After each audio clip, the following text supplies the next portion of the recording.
Bampita Chosen DJ Ryan.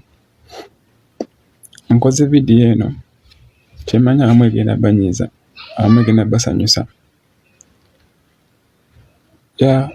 okusinziira ku mbeera gye mpitamu.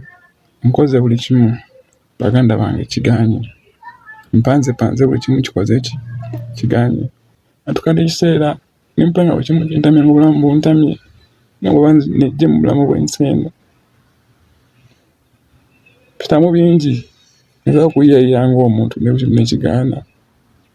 Saagala bukye ku makya mu DJ Ryan nga alina bye yeenyigiddemu okukola ebintu nga teyandibikoze, oba okuwulira mbu yakoze kino eno oba yabbye, oba omutima sigulina.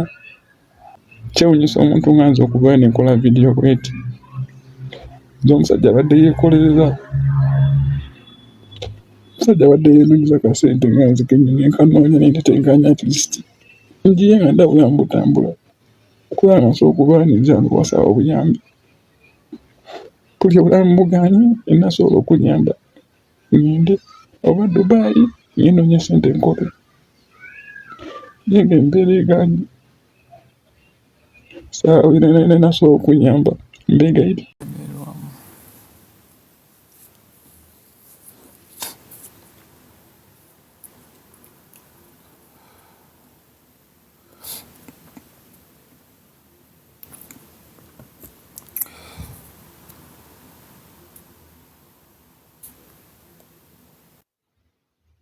Yo Ryan, Konje kiri kikyali fit? ngezaako muganda wange mpolampola. Kyekisinga oyogerako ne Faizo omanyi ndowooza? Faizo ki? Faizo Kiwuli. Kiri kitya muganda wange, embeera ki kyekiganye? Mwana nafunamuka ebizibu. Namuka ebizibu muganda wange. Tukoze tutya? Sinetaga buyambi nabutuula kyabasobodde kyonna kulaba nga ntereeza obulamu. Okiri kati kyetugenda okukola just bino tetwali balire tubyogera wano, ogenda kumpa ennamba yo ndintu ekyo tusobola okukola tutwasitogere. Ennamba yange eri kubbayo, kuireko kubbayo. Tuwe chukwane kati Ryan olaba bino tusuke tubijjemu media soko kakkane. Tugenda funa solution. Kimu kigenda beera fine ng'ekyo olina omumanyi. Oli musajja waffe nga mwana wakola ebintu bingi.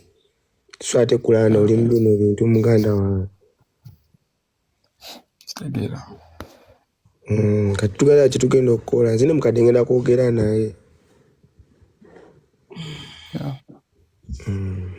Nasooka njogeremu naye nentulabe ni kati mwana tuddamu so kakkane tuddamu teekayo ebintu byonna wadde ki.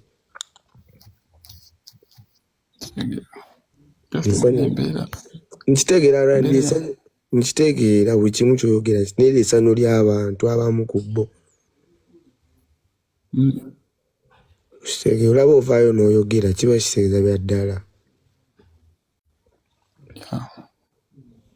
Kimu kitegeera kati tugenda kukola kye tugenda okukola. Kati inshallah ngenda kunoonyako enkya nja kukubira ku ssimu.